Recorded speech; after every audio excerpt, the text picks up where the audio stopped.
Ya estamos grabando. Dale. Bueno, buenas tardes formalmente a todas, a todos. ¿Les puedo robar un minuto y verlos, conocerlos? Lo tengo ahí a Carlos solo. Carlos, un gusto. Lucila, Ismael. Ahí viene a conectar con el audio. Fabricio, gracias por abrir un cachito. Max. Vieron que, no sé si a ustedes les pasa, Nicolás, es raro hablarle a una compu y no ver caras, no ver gestos, no ver manos, no ver nada. Así que por lo menos el aguante en la virtualidad se los agradezco, ¿sí? Si alguno más se quiere sumar a saludar, bienvenido. Yo tengo pensado charlar un buen rato al respecto de cuestiones de nutrición en deportes de combate y las problemáticas centrales y lo que puede ser el manejo, ¿no? Es decir, para ustedes, en qué cosas tener presentes, las recomendaciones, las consideraciones y los cuidados desde el punto de vista de lo que ustedes deberían considerar.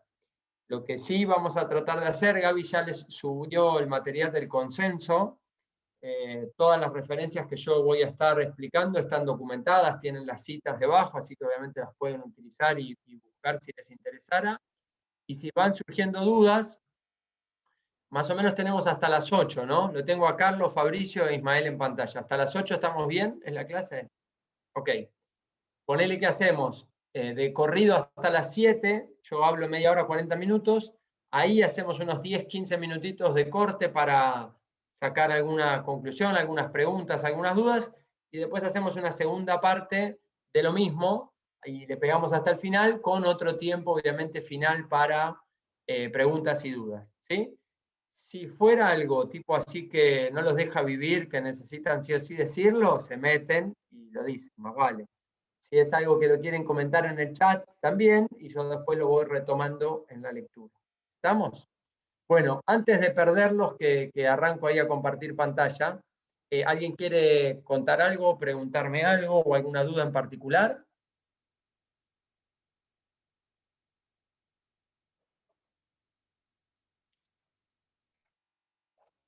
¿No? Todo clarísimo. Bueno, nos vemos en un ratito. Chau. Arrancamos entonces. Lo tengo ahí a Fabricio. Fabricio, te voy a pedir si me decís si se alcanza a ver la pantalla que estoy compartiendo, por favor. ¿Se ve? Sí, se ve todo bien. Gracias, Fabricio. Bueno, arrancamos entonces. Te tengo ahí que quedaste en pantalla. Gracias, Fabricio. Bueno, vamos a ver entonces los aspectos de nutrición en deportes de combate, con una mirada obviamente puesta en la cuestión de la prevención y la cuestión del rendimiento, más vale, ¿no? Un breve resumen curricular mío. Yo soy nutricionista hace 21 años, egresé en el año 2000.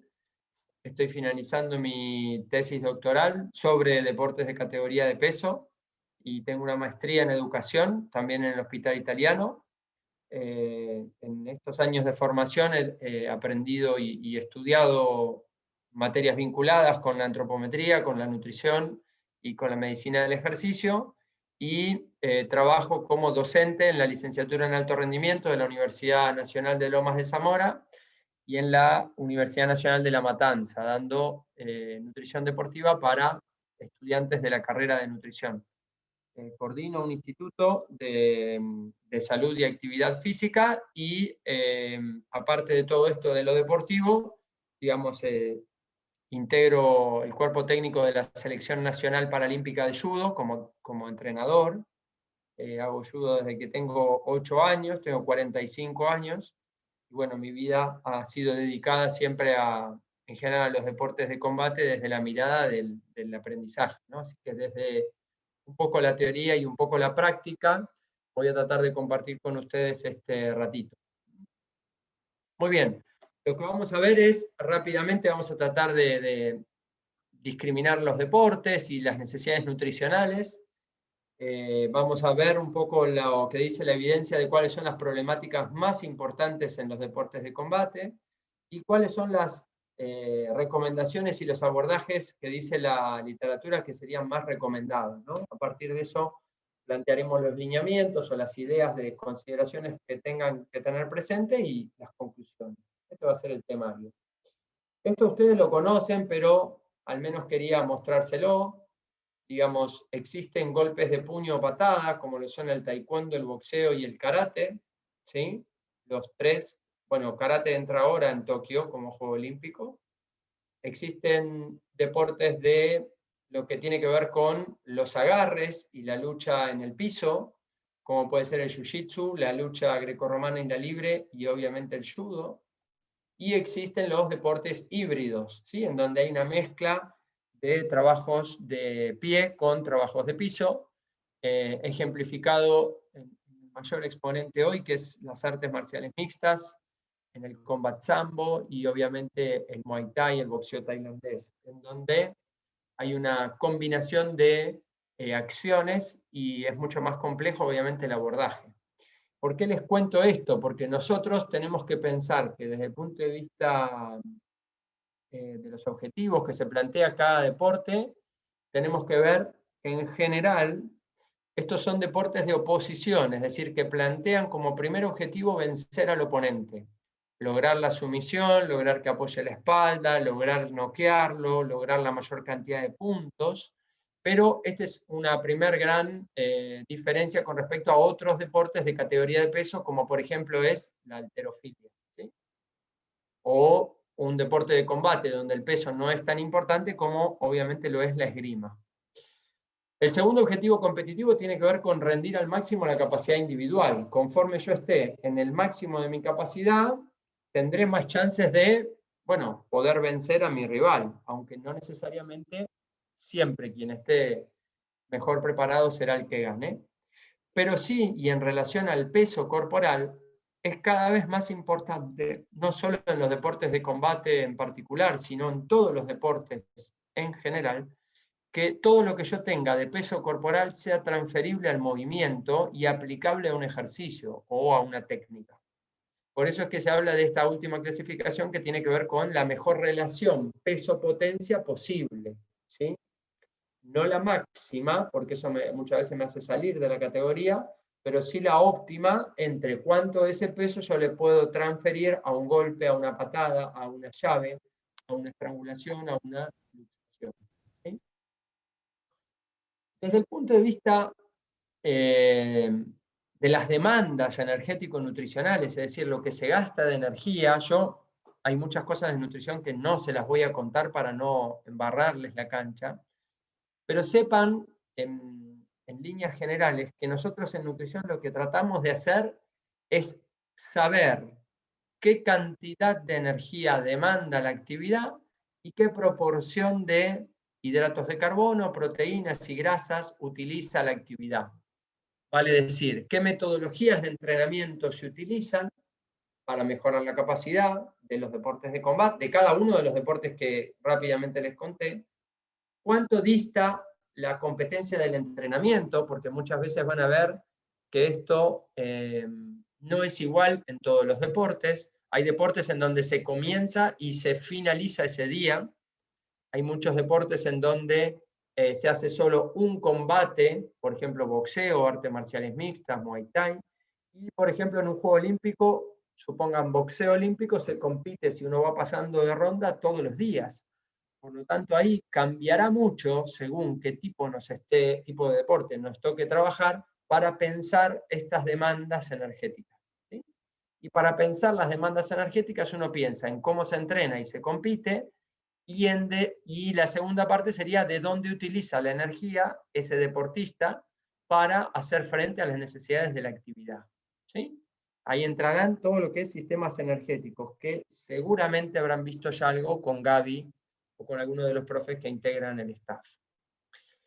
Ahora bien, es muy importante los tres aspectos que siguen, que es la dedicación al ejercicio. Una cosa es una persona que entrena con ustedes 2 o 3 veces por semana y tiene una pelea o un combate cada semestre, sacando pandemia. Y otra cosa es una persona que se dedica profesionalmente a un deporte de combate, en donde tiene un sueldo o una beca y entrena mañana y tarde solo para eso. ¿Sí? ¿Esto por qué es importante, Walter? Y bueno, porque quien más se dedique, obviamente, tendrá un gasto de energía y por lo tanto una progresión del entrenamiento distinta, ¿sí? Y esta dedicación muchas veces va a estar en relación con la condición del sujeto, de la persona, perdón, no del sujeto. Cuanto más entrene y más orientado sea ese camino de la preparación física, obviamente esa persona estará mejor. ¿Por qué les quiero contar esto? Porque una cosa es perder, en términos del peso, 3 kilos para un atleta profesional, que tiene muy poco valor de grasa corporal en su cuerpo, y otra cosa es hacerle bajar a un chico o chica que hace Muay Thai de forma recreativa 2 o 3 veces por semana, 3 kilos en una semana. El mismo valor a entrenamiento distinto, a dedicación distinta y a condición distinta, tendrá un efecto sobre el organismo totalmente distinto. Entonces siempre la condición física y el nivel de dedicación que tenga esa persona, lo tengo que tener presente como parte de la individualidad de cada caso. Y obviamente, y esto vinculado con el primer aspecto, en cómo se entrena y las diferencias entre el entrenamiento y la competencia, es el componente de la carga, vale decir, las características de intensidad, duración, progresión y sistematización de lo que le dan para entrenar. Esto es lo que nosotros, como panorama general, deberíamos pensar para tener idea de las demandas de energía, ¿sí? Hasta acá, ¿van bien? ¿Se va entendiendo? ¿Hay algo que no se entiende? Me avisan, ¿eh? ¿Vamos bien, chicos?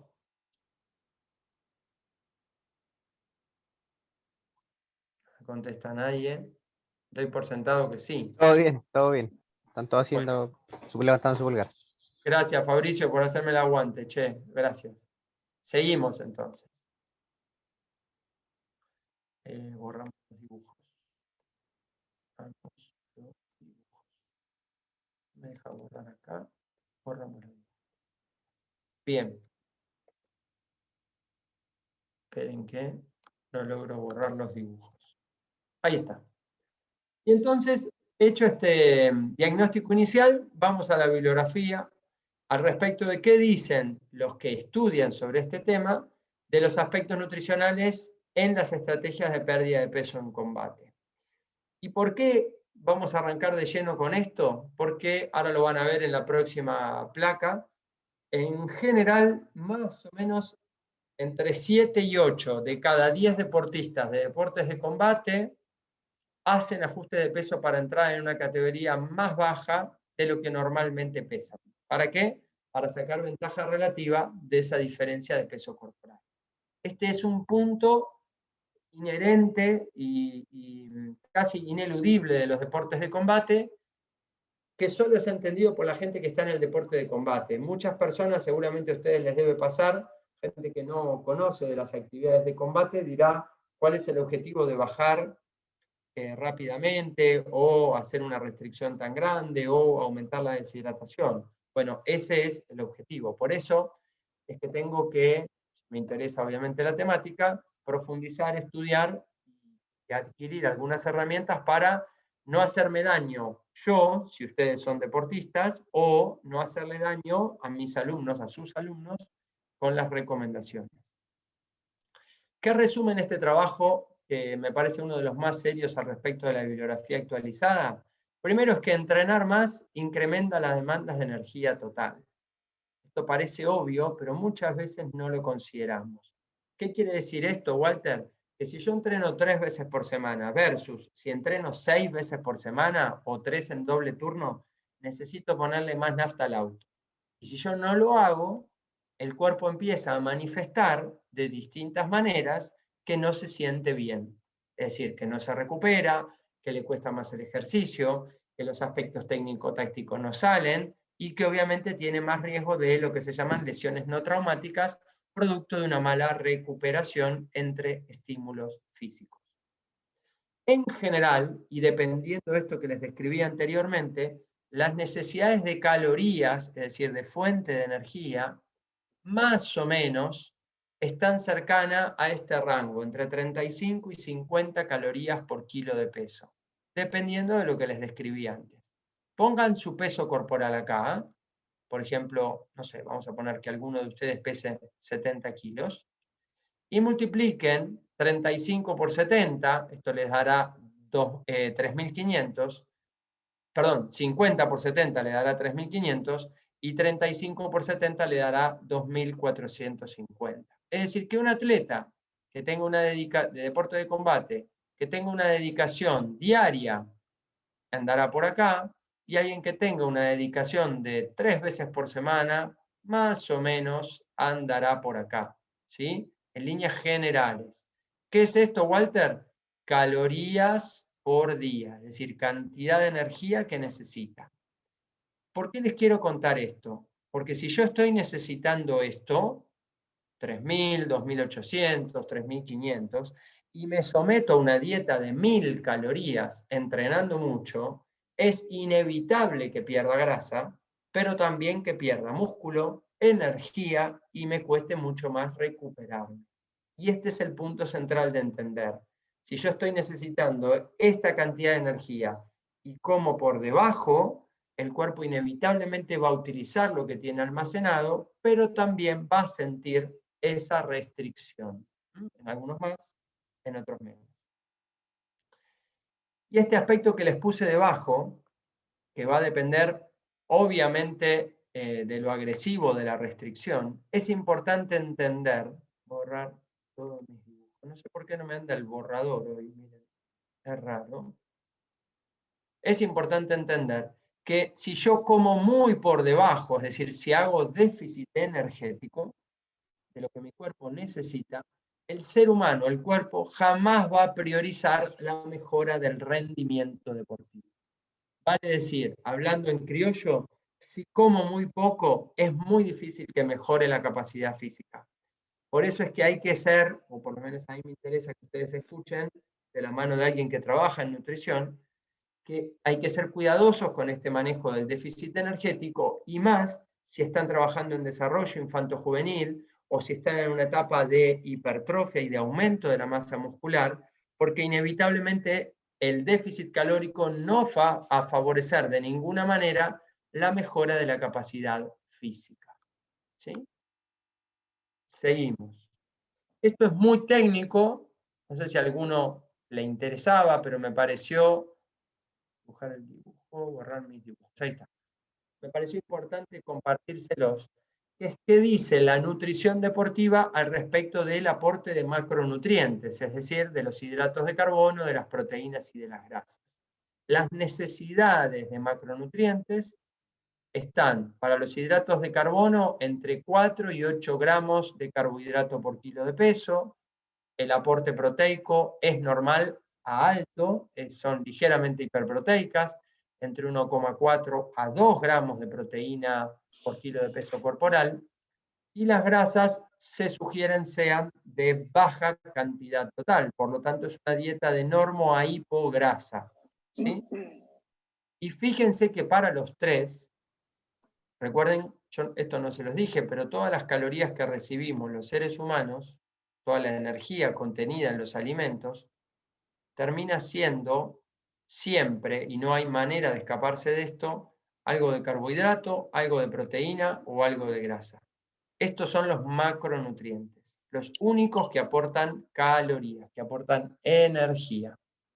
Existe un nutriente más que aporta calorías, que es el alcohol. ¿Sí? O sea que el consumo de alcohol, y no me meto en cuestiones de tomar criterio, tomar partido, el consumo de alcohol es de todas las fuentes de calorías la de peor calidad. ¿Sí? El alcohol son las primeras calorías vacías o calorías huecas. Y luego uno piensa obviamente en el combo de las carbograsas, ¿no? De estos alimentos panificados, enlatados, prefritos, muchas facturas, muchas reposterías que agrega mucho fiambre, que agrega mucha grasa, mucho azúcar y mucha sal a lo que uno come.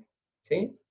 Así que como para darse una idea por lo menos aproximada, las necesidades de carbohidratos en el cuerpo humano para deporte de resistencia, deportes de combate, no deberían estar por debajo de los 4 gramos, llegando a un máximo de 8, ¿sí? ¿En etapas de dónde? En etapas de doble turno o en una etapa de un concentrado de entrenamiento, por ejemplo, en una semana. El aporte proteico, piensen que el aporte normal del ser humano es cercano a 1 gramo por kilo de peso. Entonces, 1,4 gramos por kilo día ya implica un 40% más de proteínas. Eso ya es una dieta hiperproteica. Bueno, hasta 2 gramos por kilo de peso corporal sería ventajoso y necesario por la saciedad que brindan las proteínas, para ahorrar un poco de proteínas musculares y para también meter algo en la panza que no se guarde como grasa, que en definitiva también es otra de las funciones que tiene el consumo de proteínas magras. Y lo mismo la consideración para las grasas. Pero fíjense que para los tres hay rangos. No sé si me lo van a preguntar, pero si me lo preguntan, Walter, ¿de qué depende el rango? De lo que vimos en la placa anterior. De la dedicación, del tipo de deporte, del momento del año, del objetivo que tenga. ¿Sí? No hay algo único y absoluto. Y obviamente la hidratación, después lo vamos a retomar este tema, estará siempre de la mano del aporte energético, es decir, las recomendaciones normales de hidratación en deporte plantean que por cada caloría consumida se necesita por lo menos 1 mililitro de líquido. Entonces, si yo estoy comiendo 3.500 calorías, deberé incluir de forma diaria 3.500 mililitros o centímetros cúbicos de líquidos diarios. Eso dicen los que saben, ¿sí?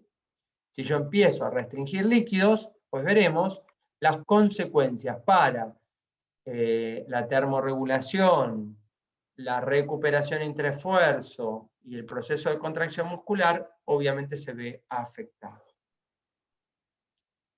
Seguimos. Acá les puse dos ejemplos, uno para mujer y otro para varón, respetando estos rangos que les había contado anteriormente, ¿sí? Mujer de 55, general, de persona recreacional que hace deporte de combate, varón de 75.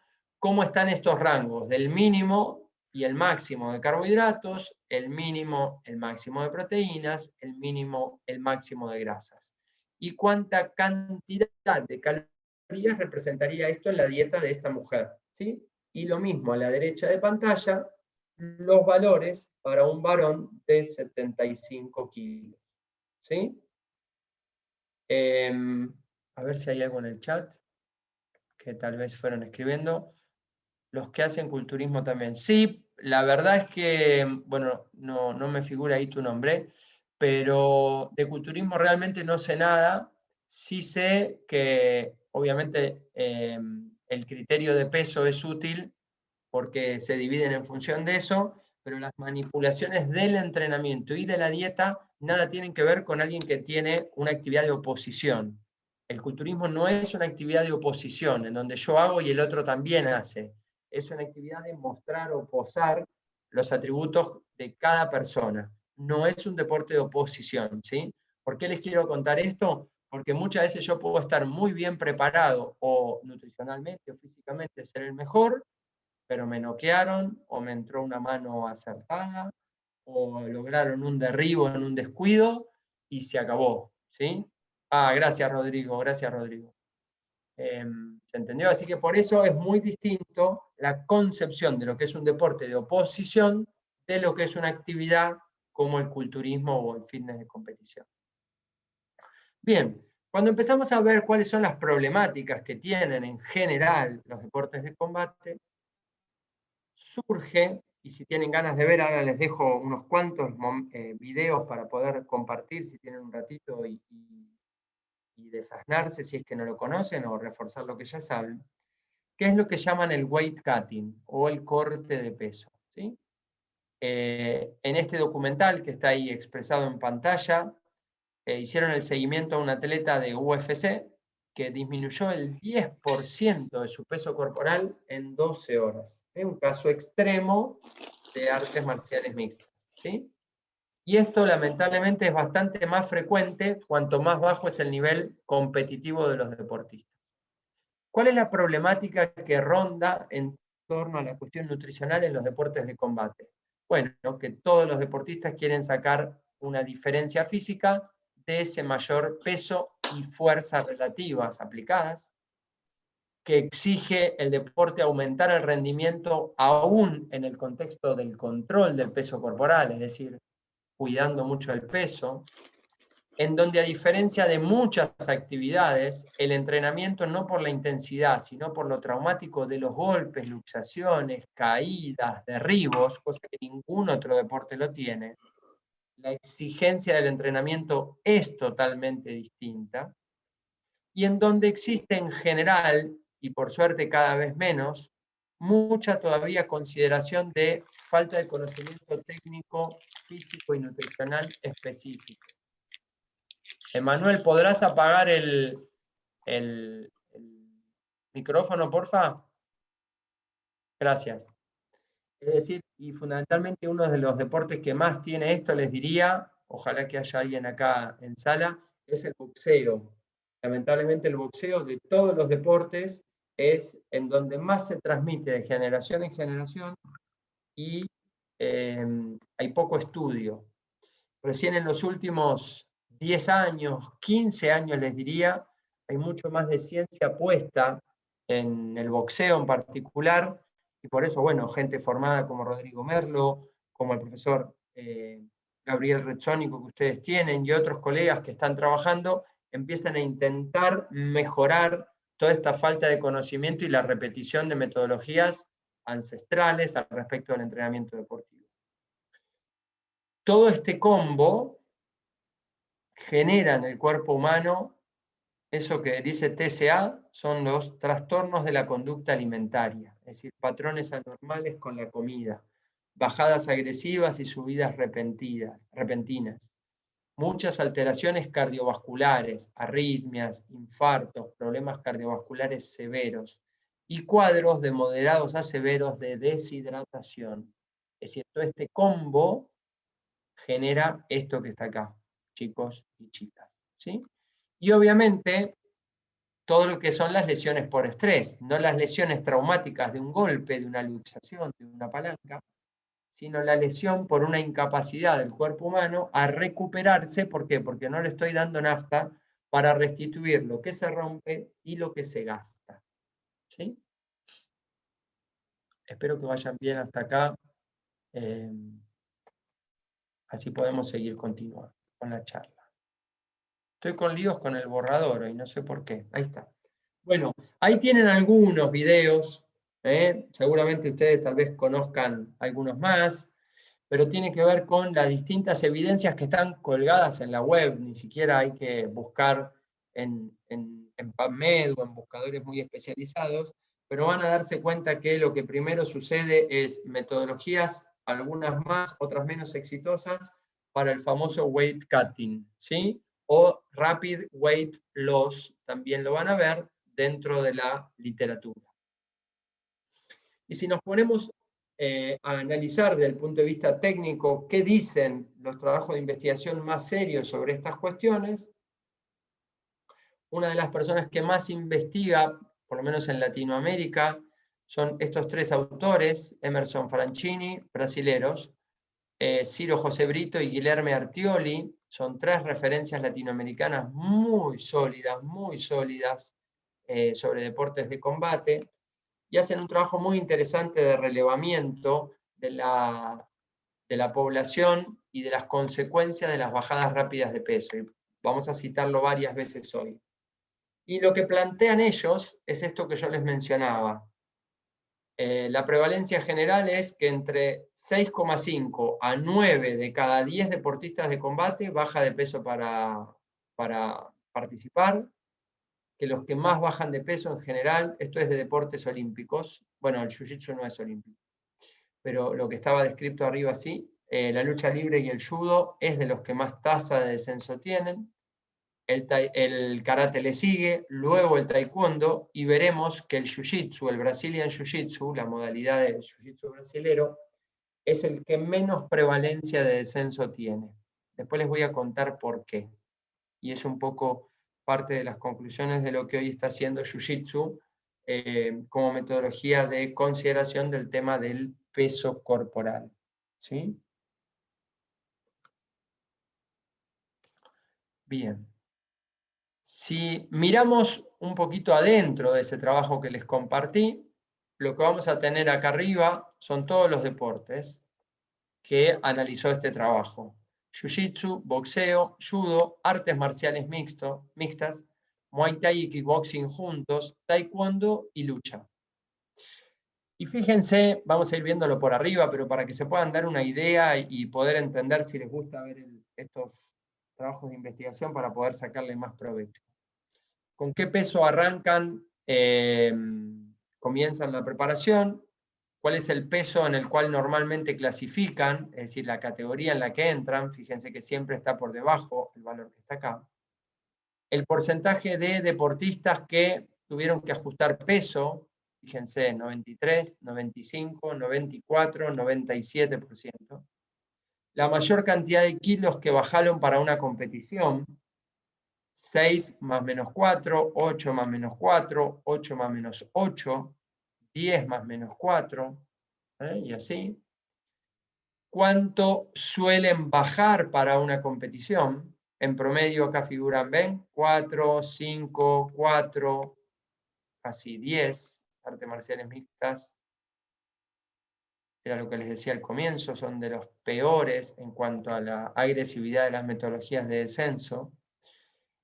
Muay Thai y Karate, Taekwondo y lucha están descritos.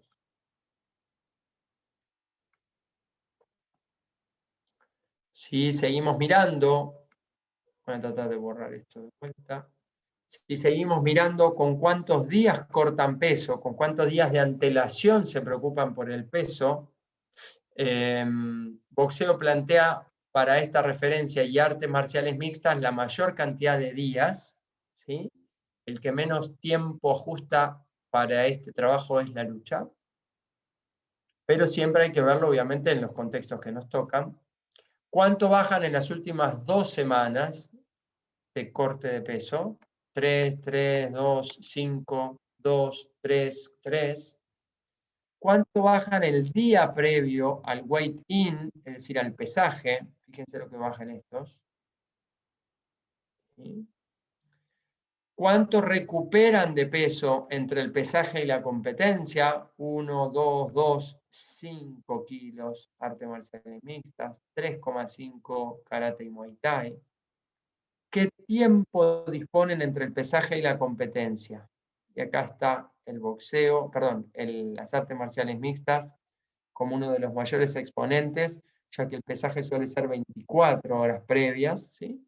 Pero en general, fíjense que Jiu-Jitsu es el que menos tiempo tiene entre pesaje y competencia. Y esto, ya adelantándome a una de las conclusiones, verán que como la gente que hace Jiu-Jitsu ya sabe que tiene muy poco tiempo entre que pesa y compite, evita hacer locuras para bajar de peso porque en poco tiempo no se recuperan. Es decir, cuanto más tiempo tenga el deportista entre que pesa y compite, más chances de que, hablando en criollo, se cague de hambre y se deshidrate, total va a tener 24 horas para restituirse. Y eso, aunque desde el punto de vista del show sea muy atractivo ver al pesaje de artes marciales mixtas o de boxeo, eso es lo peor que le podés hacer al atleta, porque si vos le permitís 24 horas, en esas 24 horas intentan rebotar todo lo que pueden y en ese rebote también se pueden hacer mucho daño. ¿Cuánto se gana después de a una semana de haber participado en la competición? 3, 4, 3, 7,8. 4, 3, 4, en tan solo una semana, ¿sí? Y no es un aumento de grasa, es un aumento de peso, en gran parte producto de lo que se fue deshidratando. Para ejemplificar y de forma súper resumida les quiero mostrar y a ver si pueden seguirme con lo que les quiero compartir. Todo arranca con la pérdida rápida de peso, que genera un detrimento de la salud, no por una sola cosa, sino por todas estas cosas que están descritas a la izquierda.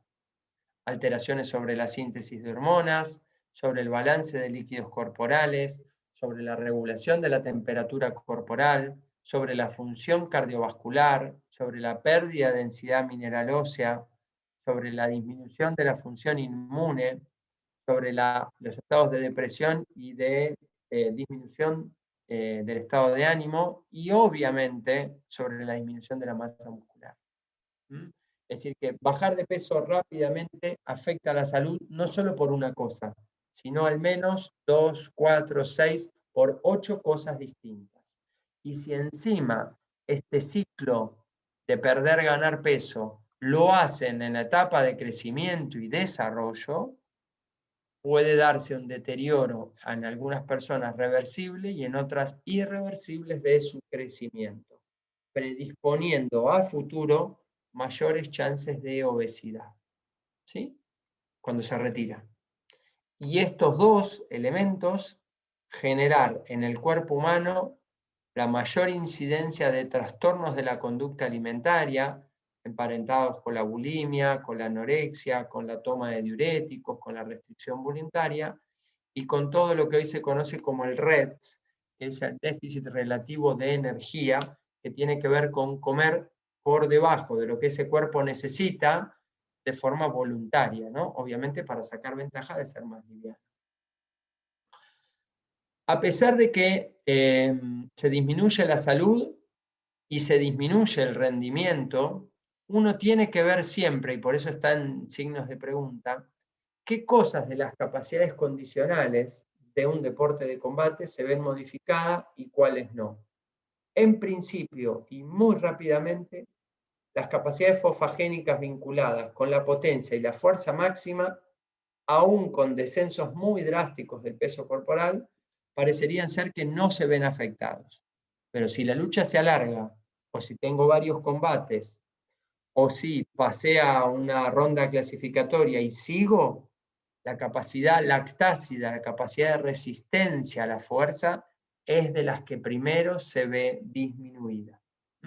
Por eso es que el signo de pregunta acá en capacidades condicionales, porque una cosa es la fuerza de pegada o la velocidad de una patada en un primer round y la posibilidad de noquear, y otra cosa es en un tercer round, en un quinto round, o si se alarga el combate. Por lo tanto, cuanto más se alarga la cosa, peor es, porque toda esta capacidad de la resistencia baja muy, muy drásticamente. El gran tema acá, chicos, chicas, es el tiempo que existe entre el pesaje y la competición. Cuanto mayor es el tiempo, peor es para el atleta, porque como sabe que tiene más tiempo para recuperarse, intenta hacer un esfuerzo todavía mayor por sacar ventaja relativa de esa diferencia de peso corporal. ¿Sí?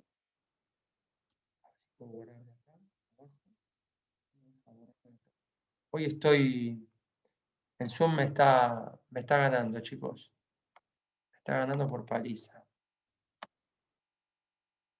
No lo puedo sacar. Pasamos.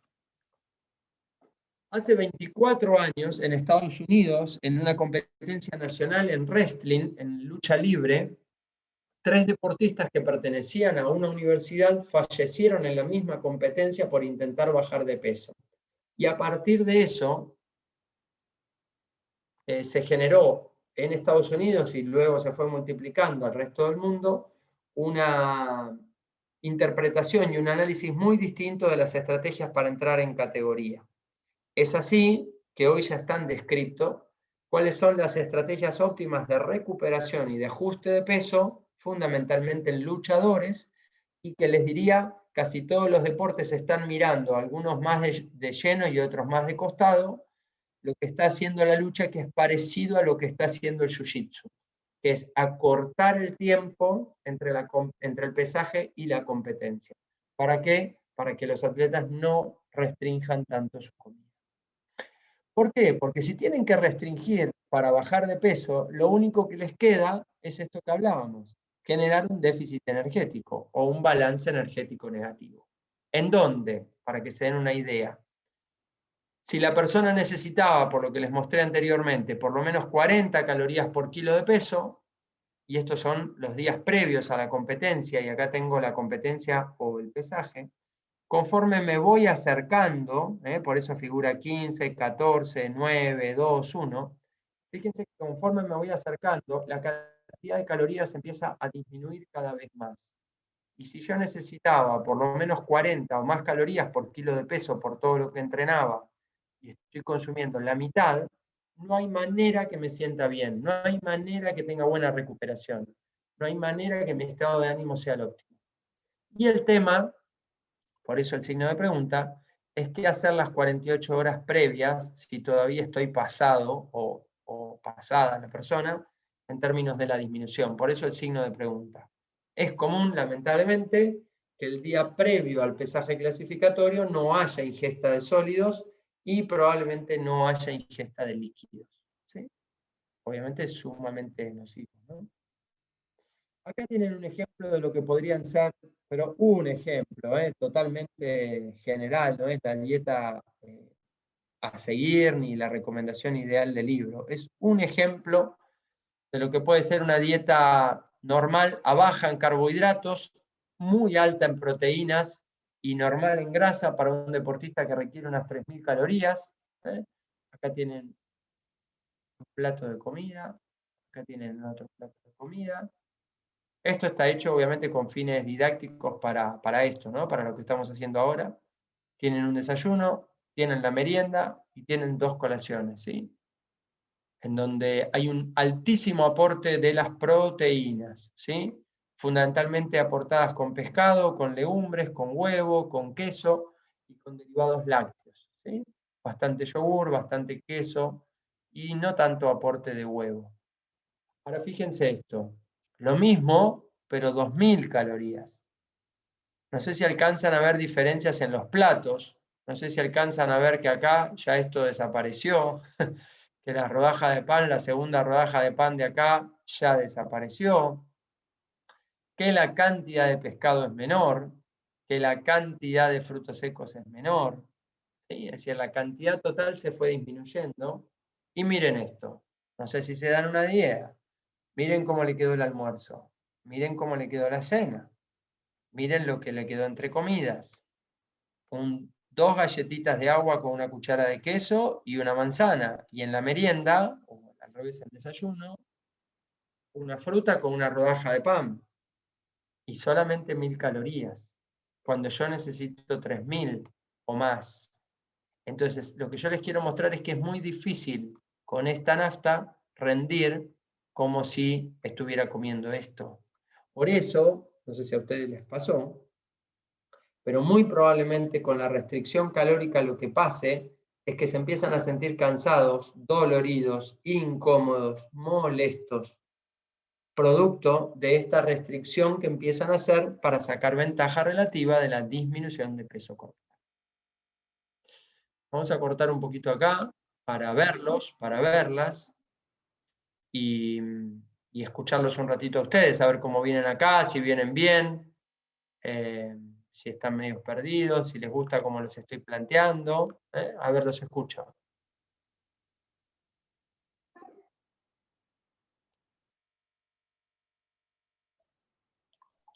Todo bien hasta ahora, Master. ¿Okay?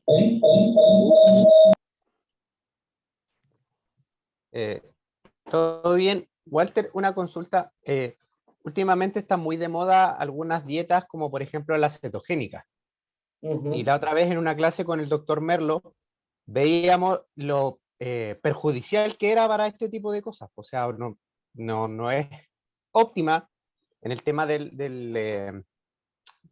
o sea, se baja mucho de peso, pero para este tipo de deportes no funciona. Exactamente, Fabricio.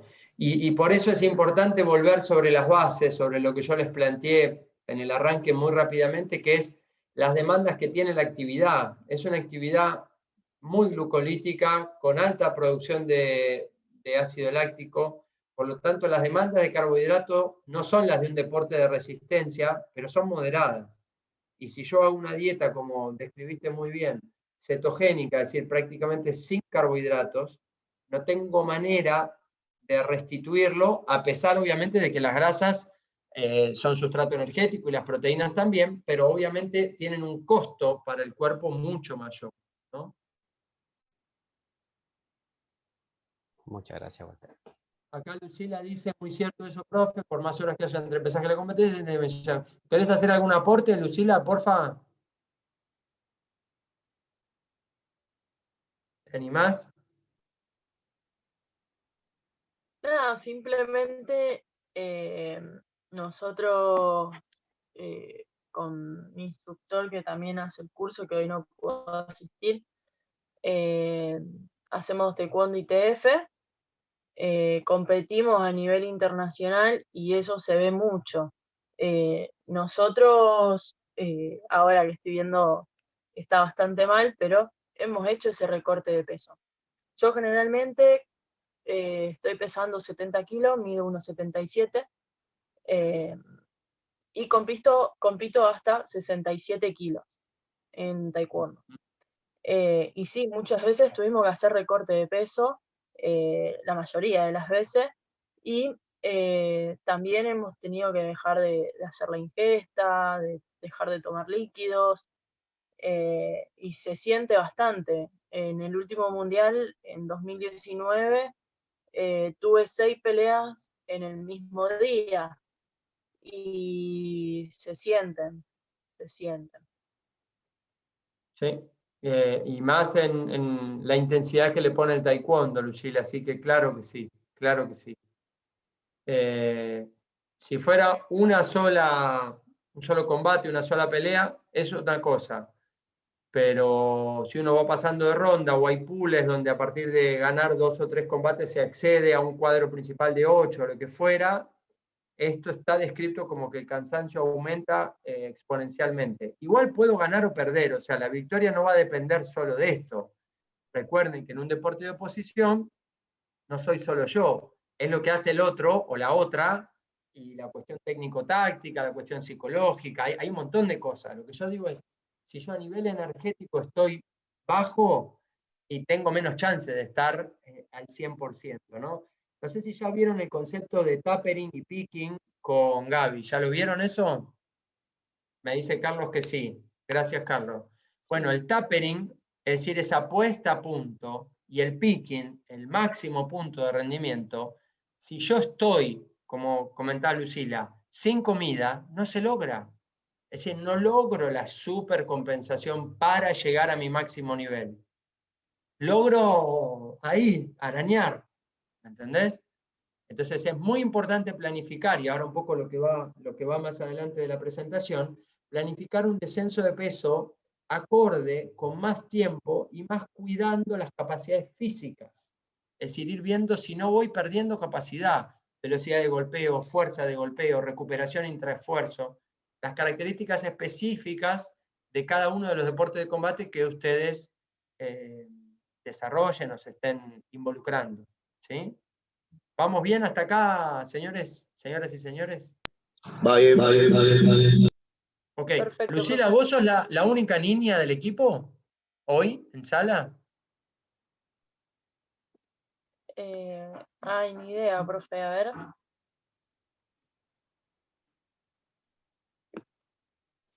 A ver si hay algún... Adriana está, puede ser ahí, pero no sé si está...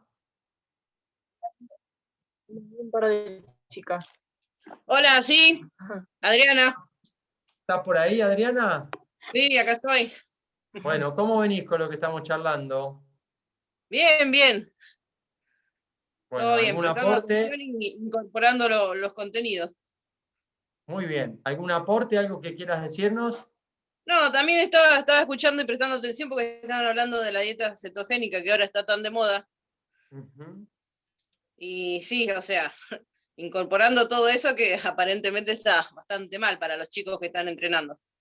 Claro. Y recuerden Todos esto. la tienen como una dieta súper. Claro, y más peligroso aún si les toca trabajar en etapas de desarrollo infanto-juvenil, es decir, si les toca trabajar con chicos, chicas que están en crecimiento, porque hay un gasto de energía extra de ese momento de la vida en el que está el ser humano. No se olviden de eso. No, las dietas para los chicos eso tiene que ser realmente supervisado, porque si no... no se puede. Bien. ¿Alguien más quiere hacer algún aporte? Bueno, son dos entonces. Adriana y Lucila, las dos representantes de femeninas. Las felicito. Bueno, están para un ratito más, si no tienen ningún otro aporte, ninguna otra pregunta. Si no, con gusto los escucho. ¿Estamos bien? Bueno. Pasamos entonces a seguir compartiendo pantalla. Entonces, ¿qué consideraciones desde el punto de vista nutricional, ya de las calorías, le conté? Ahora veremos dentro de esas calorías. ¿Qué les parece a ustedes? ¿Tendré que disminuir más los hidratos, más las grasas, más la fibra? Bueno, un poco es lo que vamos a tratar de hablar. Dentro de esas consideraciones, disminuir el aporte de fibra, que nutricionalmente se llaman los residuos, que es toda la parte de los alimentos que no cumplen aporte calórico, pero sí función sobre los intestinos, es importante para vaciar la panza y que no me quede contenido intestinal. Y también se sugiere disminuir todos los irritantes gastrointestinales, como pueden ser, por ejemplo, la lactosa, ¿sí? O, por ejemplo, todo lo que son picantes, enlatados, alimentos prefritos que ya vienen congelados. Por eso es que en general también conviene hacer en estas etapas de corte de peso una dieta baja en sodio, baja en sal. No solo de la sal de mesa que le ponemos, sino de todos estos productos que les describía: fiambres, galletas, panes, enlatados, quesos, que los quesos tienen una alta tasa de aporte de sodio, porque eso hace, si yo meto mucho más sodio, que me retenga más líquido y por lo tanto que pueda pesar más. No de grasa, pero sí de peso. Y obviamente tener presente, si bien hoy no vamos a hablar de esto, pero ténganlo presente, la indicación, según necesidad, de suplementos nutricionales o de reemplazos con suplementos de algún alimento. Es probable que tal vez en alguna etapa de ajuste de peso, en lugar de la cena, tal vez utilicen algún suplemento de proteínas y una fruta para reemplazar lo que van a comer. Y eso te va a estar reponiendo líquido y nutrientes prácticamente sin fibra, sin irritantes intestinales y muy bajo en sodio. Entonces también puede ser una alternativa válida, ¿sí? Siempre hay que evaluar, obviamente, en cada caso, ¿no? Borro acá. Vamos acá. Miren, ahí encontré otro borrador, chicos. Espero que se vea bien. La segunda forma para entrar en categoría es lo que se conoce como la deshidratación. La primera es la restricción calórica. La segunda es la deshidratación, pero en este caso, una deshidratación intencional o a propósito. Es decir, el deportista o la deportista toma menos de lo que gasta de líquido o saca mucho más de lo que va recuperando. Entonces está descrito dentro de esa deshidratación intencional o deshidratación a propósito, lo que se llama la deshidratación activa, que es lo que perdemos de peso mientras ejercitamos, la deshidratación pasiva, que es fundamentalmente con el agregado de ropa y la utilización de baños saunas, finlandeses, etc. La deshidratación producto de una alimentación hiperproteica o tomar algunas tisanas para favorecer la pérdida de peso. Mucho cuidado con esto porque esto está suspendido, digamos, está sancionado por la WADA y aparte porque entraña un riesgo para la salud, pero lamentablemente está. Y la última que tiene que ver con la deshidratación producto de la medicación, la utilización de purgas, de laxantes, de chicles que literalmente vacíen los intestinos de todo contenido. ¿Para qué? Para que la persona efectivamente pese menos en la balanza. ¿Entendés? De esta manera lo que yo busco es que se saque todo el peso que pueda. Acá tienen, por si no vieron nunca, una sala de ajuste de peso precompetitivo en el marco de una competencia de Muay Thai, de boxeo tailandés. Tienen a 3 atletas que están haciendo el corte de peso. Atleta 1, atleta 2, atleta 3. Y tienen a 3 o 4 staff, que son estas personas que están acá laburando. Y tienen al jefe, este es el que no labura. Acá de amarillito, tienen la sala de baño sauna. No sé si han entrado alguna vez en baño sauna. Es una sala muy acalorada, de por lo menos 72 a 76 grados, con una altísima tasa de humedad que estimula mucho la sudoración, la transpiración, ¿sí? Muchas veces lo que hacen los chicos es hacer entradas en el baño sauna en el quinto tiempo para deshidratarse. Por eso es que se llama deshidratación pasiva, es decir, no hace falta que me mueva, me quedo quietito sentado en un banco y sigo perdiendo. Sin embargo, estos chicos están combinando una deshidratación pasiva, como es el baño sauna, con un método de deshidratación activa, como es ejercitar, esta persona está saltando a la soga, con una ropa, con un traje sauna, que favorece todavía más la deshidratación. Es decir, me hace que pierda más líquido. Entonces, ¿qué es lo que están haciendo? Acá no se alcanza a ver, pero está la balanza. Lo que están haciendo es ejercitar fuera y dentro del sauna, chequean con su peso corporal, hacen entradas en el baño sauna y a medida que van bajando, como lo tienen acá este chico acá, va restituyendo en parte lo que va bajando. Por ejemplo, las entradas de sauna obviamente deben tratar de probarse con antelación porque hay muchos chicos y chicas que les causan muchísima debilidad, pero hay otros que les gusta mucho. Y en promedio se hacen entradas de 5 minutos, de 7 minutos, de 10 minutos, de 15 minutos, de 20 minutos, y en función de eso se va chequeando la diferencia de peso. Capaz que hacen 2 o 3 entradas de 15 minutos y tiran, es decir, bajan cerca de 1 kilo, sin moverse. Entonces, pierden 1 kilo, toman 1/4 litro de bebida deportiva, es decir, perdí 1, recuperé 250, quedo menos 750. Hago otra entrada, o hago otra tanda de soga, o hago otra tanda de ejercicio para. Y de esta manera lo que van haciendo es haciendo este último ajuste en las horas precompetitivas, previas al pesaje clasificatorio. Pero conforme aumenta la tasa de deshidratación intencional, es decir, esto sería en porcentaje relativo al peso corporal, las consecuencias para la salud comienzan a aumentar, ¿sí? Es decir, desde el aumento de la temperatura corporal al aumento de la sensación subjetiva al esfuerzo deportivo, al mayor riesgo del golpe de calor, que empieza a generar todo un cuadro que al cuerpo humano le empieza a dañar, ¿sí? Sin embargo, como todavía me falta, siguen restringiendo líquidos y sólidos. A partir del 6 a 8%, dicen los libros, empiezan las consecuencias más grandes para la salud. Disminuye el flujo sanguíneo a los riñones y a la piel ya se pone muy seca y comienza ya instalado ese golpe de calor. Y está la descripción, lamentablemente, del fallecimiento por, esto que les conté, de la muerte debido a procedimientos de restricción sólidas y líquidos muy, muy agresivos. ¿Sí?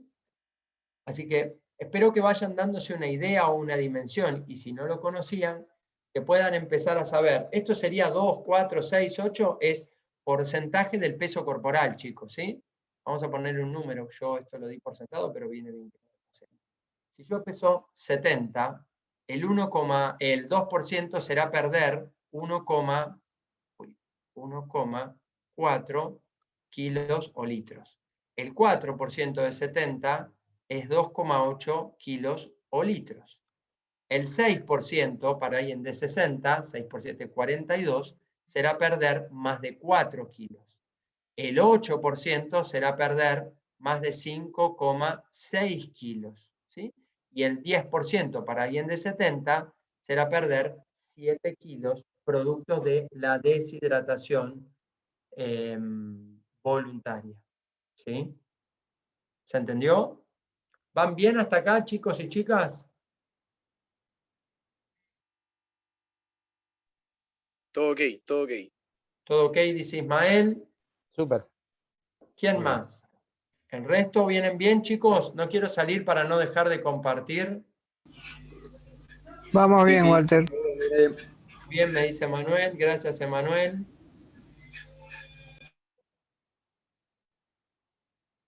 Carlos, ¿vamos bien, amigo?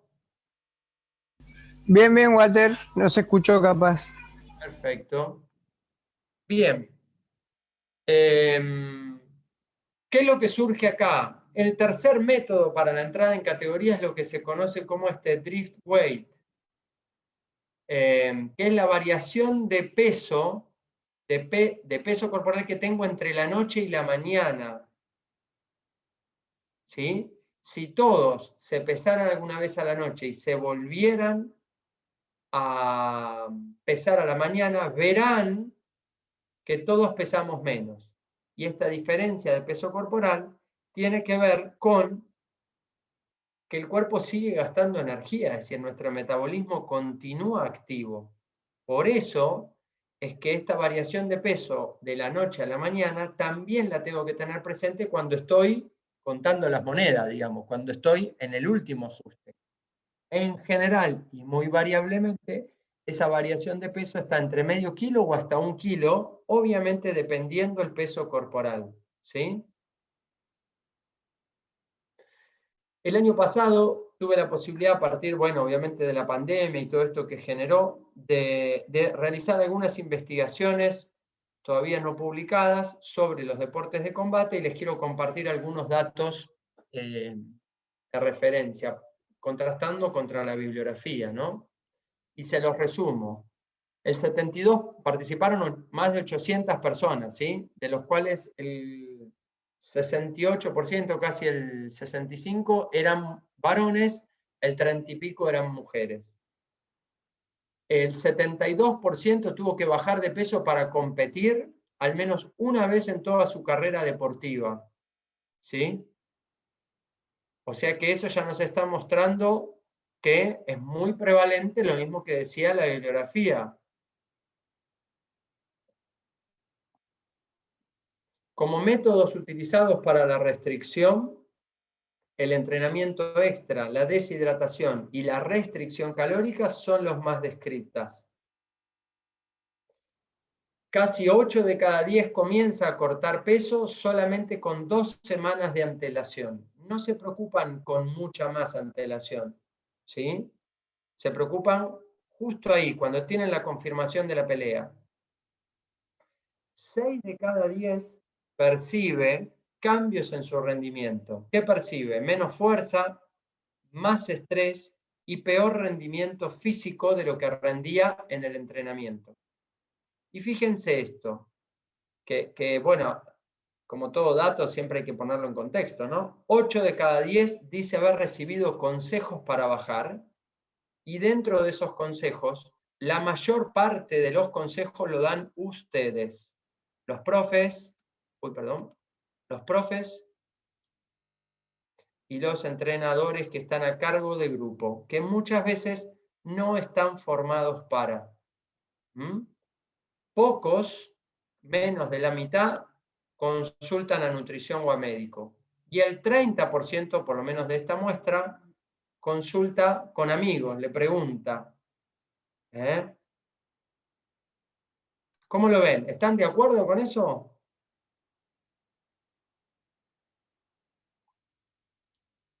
Lo veo a Carlos comiendo y no sé el resto.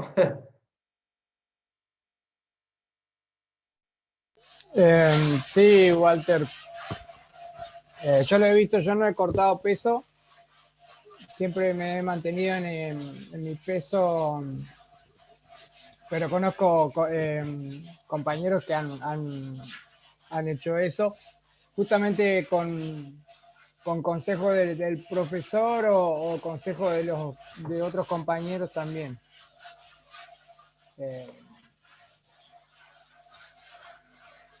Es muy presente esto, Carlos, el consejo del profe que comparte más tiempo en el ring, en el box, en el entrenamiento, y de los amigos, ¿sí?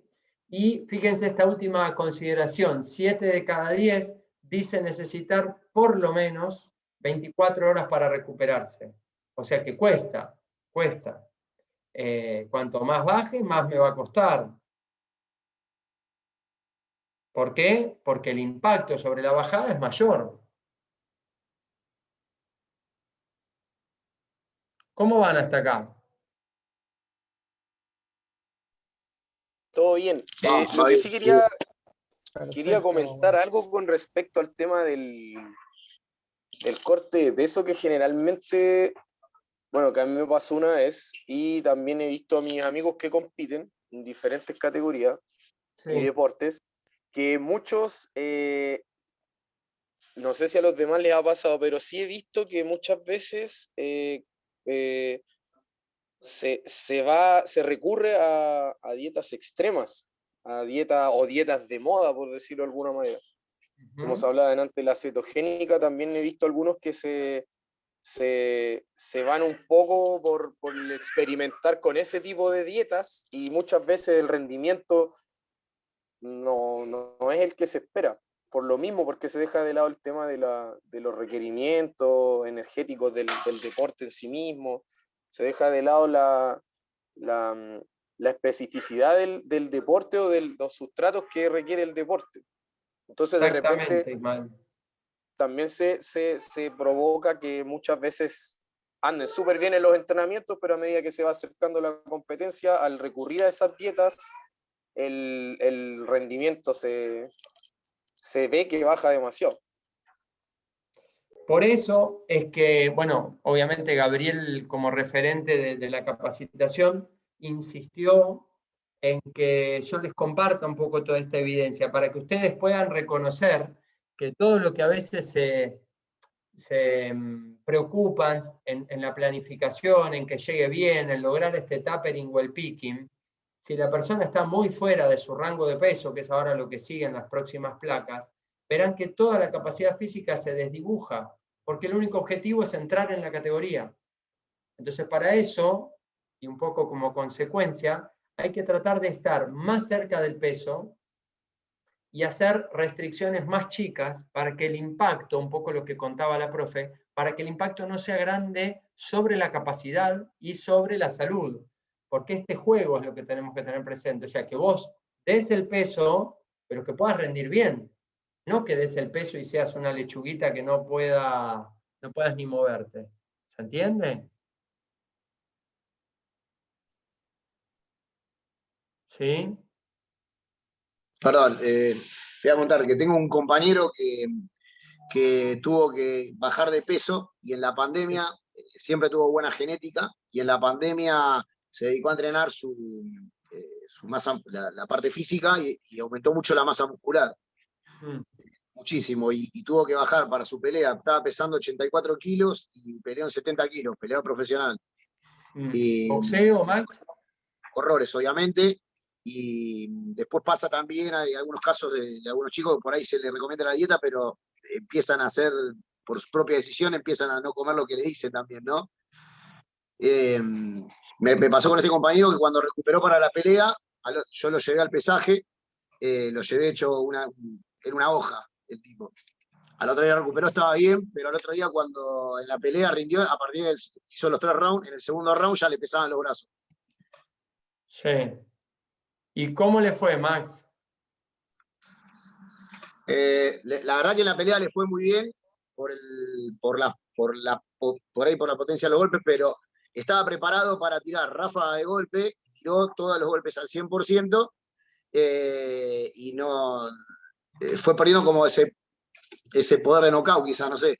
Perdió por puntos, hizo los 3 rounds, llegó bien todo, pero el segundo y tercer round O sea, lo aguantó por esa, no sé, por el aguante, podría ser también. Aparte que es bueno el chabón, pero no pudo tirar el volumen de golpe que sí tiró su rival. Qué bueno. Bueno, fíjense un poco esto que menciona Max y yo les agradezco que se animen a contar y a compartir, porque en este espacio de la virtualidad es difícil, bueno, que les pueda ser efectivo lo que les comparto. Entonces, si ustedes me van pasando así este feedback, yo puedo darme una mejor idea, ¿no? De si se va entendiendo o de cosas que tal vez no quedan claras, lo que fueran. El ciclo este de ganar-perder, esto que se conoce como el weight cycling, afecta muchísimo, fíjense las consecuencias, ¿no? La cuestión cardiovascular, la cuestión del crecimiento, la cuestión de los ciclos menstruales, esto que les mencionaba, y el desarrollo de los trastornos de la conducta alimentaria, y también la masa muscular. Es decir, no es solo pierdo masa muscular, hay un montón de consecuencias que el organismo va sufriendo que afectan, obviamente, esto que decía Max, que la mano del deportista vaya con la fuerza que necesita ir y con la precisión que requiere ir, ¿no? Y la velocidad. Por eso es importante tenerlo siempre presente, ¿no? Esto es un poco lo que hoy no voy a profundizar, pero sí se los dejo de lo que es el REDS, que es este cuadro de disminución de la ingesta de calorías de forma crónica, cómo altera todo el metabolismo, ¿no? Es decir, el metabolismo cardiovascular, hormonal, metabólico, óseo, y obviamente si fuera mujer, toda la regulación de ese ciclo menstrual. Por eso, esta consideración de aquí abajo, extremar los cuidados en las mujeres, y particular por los periodos, por los ciclos menstruales, y en particular cuando deciden empezar a eliminar grupos enteros de alimentos. Eliminan las carnes, eliminan el trigo, eliminan los lácteos, eliminan las verduras, y entonces termina siendo una alimentación basada en 2 o 3 cosas, y no hay manera de que se pueda ir recuperando. ¿Mm? Por eso es que es tan importante. Seguimos, ahí bajito. De estos efectos descriptos, acá lo tienen en la placa, sistema inmunológico, función renal, redistribución de grasa. Por eso es tan importante que ustedes conozcan. ¿Está? Para cuidar a las personas con las que les toca trabajar. Pero fíjense que estas dos últimas, la disminución de la capacidad anaeróbica, más la fosfagénica, y el mantenimiento de la fuerza máxima e isométricas, según de dónde leamos, van a ver que hay una controversia muy grande, porque hay deportistas que, a pesar, como decía Max, de estar, entre comillas, muy, muy agotados, igual te pegan fuerte, igual noquean, igual mantienen sus valores de golpe de alta exigencia. Por eso hay que ir y venir, ¿no? Sobre la teoría que dicen los libros, los trabajos de investigación, y qué ven ustedes en la práctica. Es decir, ¿qué ven ustedes? ¿El pibe o la piba entrena, patea, salta igual, o su capacidad física disminuye? ¿Sí? ¿Vamos bien? Ahí lo tengo a Max, pero ¿vamos bien? Chicos, chicas, pásenme feedback, ¿eh? Bien. ¿Sí? Bien, ¿Y las bien, niñas Walter. que tenemos ahí en el grupo? Sí, vamos muy bien. Vamos todavía, chicos. Así me gusta. Seguimos entonces. No salgo de compartir para que podamos seguir avanzando con el contenido. Esperen que se me trabó ahí. Ahí está.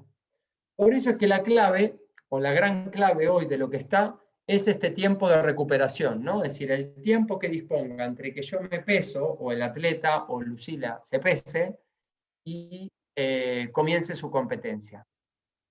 Hoy por hoy lo que se sabe en general, es que los tiempos están más o menos entre 12 y 24 horas, salvo algo que ya está instalado, que es el jiu-jitsu, que es justo antes del primer combate. Por ejemplo, combate fulano con fulana, pesan e inmediatamente suben al área de competencia. Entonces, quien esté en una condición de deterioro físico y nutricional, obviamente va a subir hecho un papelito, no va a poder rendir nada.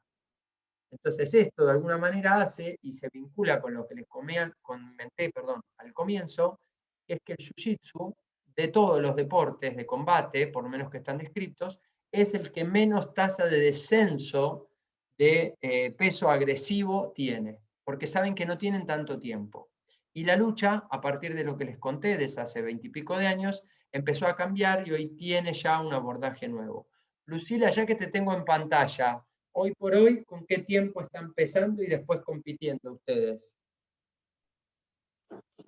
Según la competencia, en un mundial, como son 5 o 6 días de competencia, puede Sí. ser 24 horas antes, o a mí me tocó, por ejemplo, tener 3 días para recuperarme después del pesaje en el mundial. Ah, o sea, te Después, pesás y tenés 72 horas. claro, o sea, según la llave o sea, según el cronograma del día de competencia.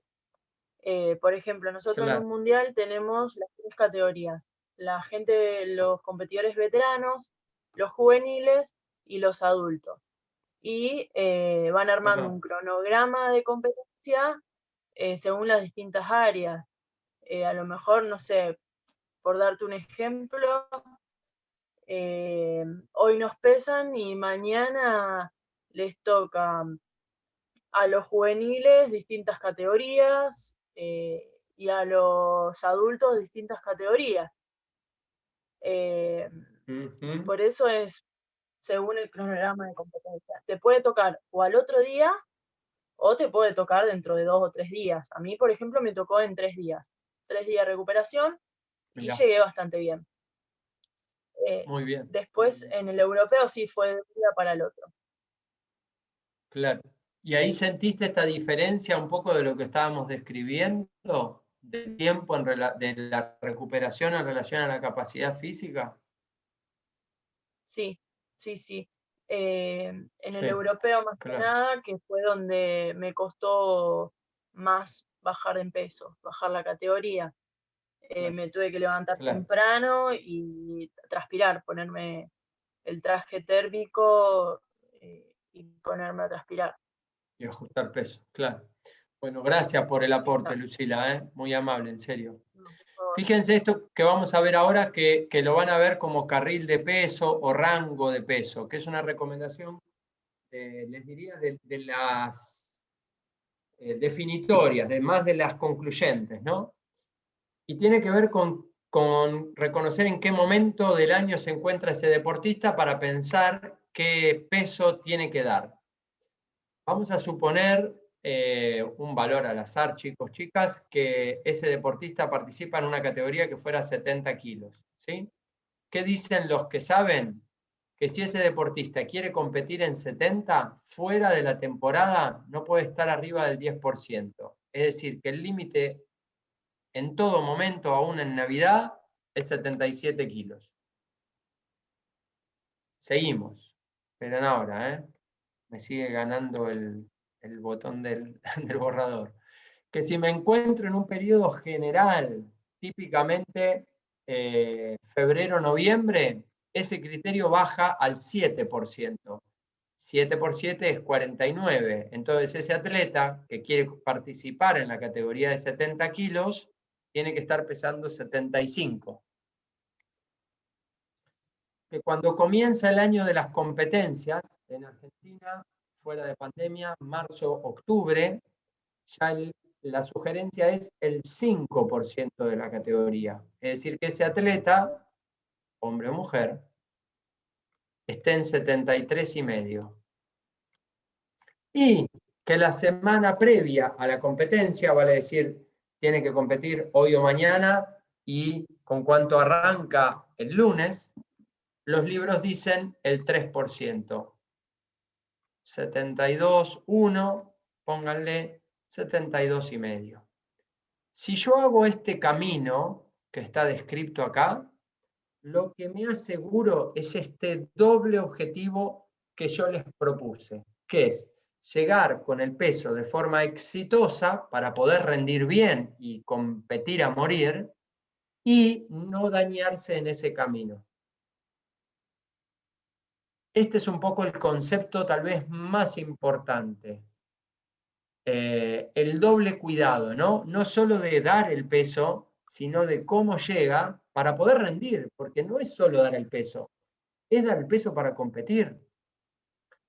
Entonces, lo que yo escucho, que muchas veces la preocupación de los deportistas es solo dar el peso, y de hecho esto se habla, dicen, es la primer pelea es con la balanza, se dice, ¿no? Este dicho, los deportes de combate, tienen que ver con la rigurosidad, ahí se ríe Lucila, tiene que ver con la rigurosidad del ajuste del peso. ¿Se entiende esta placa? No quiero pasar a otra sin que me hayan podido seguir con los números y con este camino conceptualmente de los porcentajes de rango de peso o de carril de peso en función del momento del año en el que me encuentro.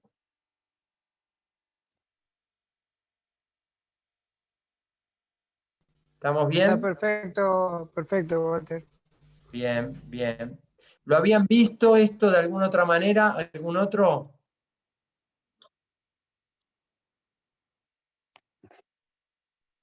No, me dice Carlos. ¿Algún otro compañero que se quiera sumar a aportar? ¿No? Termino de dar el peso. ¿En qué pongo el foco?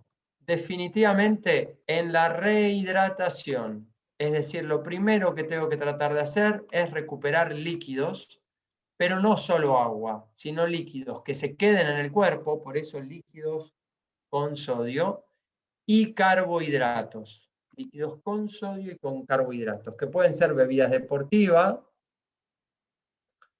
que puede ser un licuado, que puede ser un suplemento, pero que tiene que ser algo con lo que el deportista o la deportista se sienta cómodo o cómoda y sepa que tolera bien. ¿Sí? No matarse con una gran cantidad de líquidos, sino hacer hidrataciones y reposiciones de comida de pocos volúmenes frecuentes y según el tiempo que disponga, empezar a incluir sólidos también. ¿Está? Ahora vamos a ver una placa que nos va a hablar de eso, que va a depender de cuánto tiempo para pensar en qué me conviene reponer.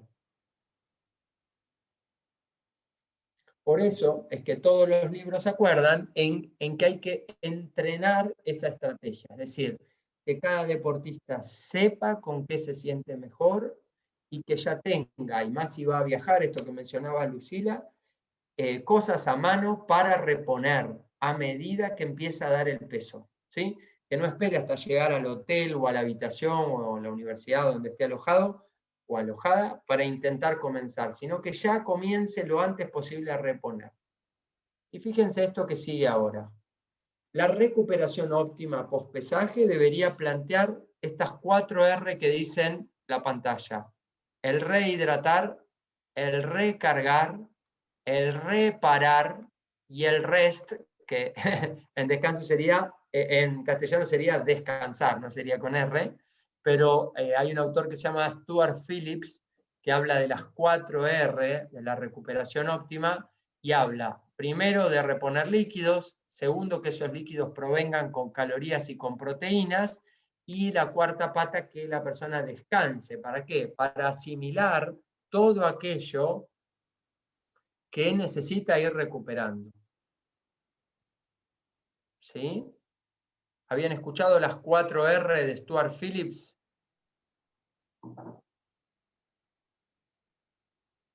Hola.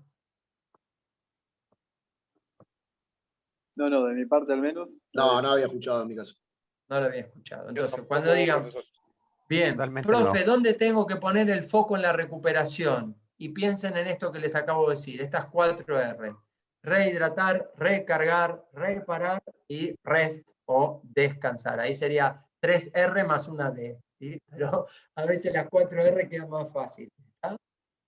Fíjense esto, algún ejemplo pensando en un poco lo que planteaba Lucila, ¿no?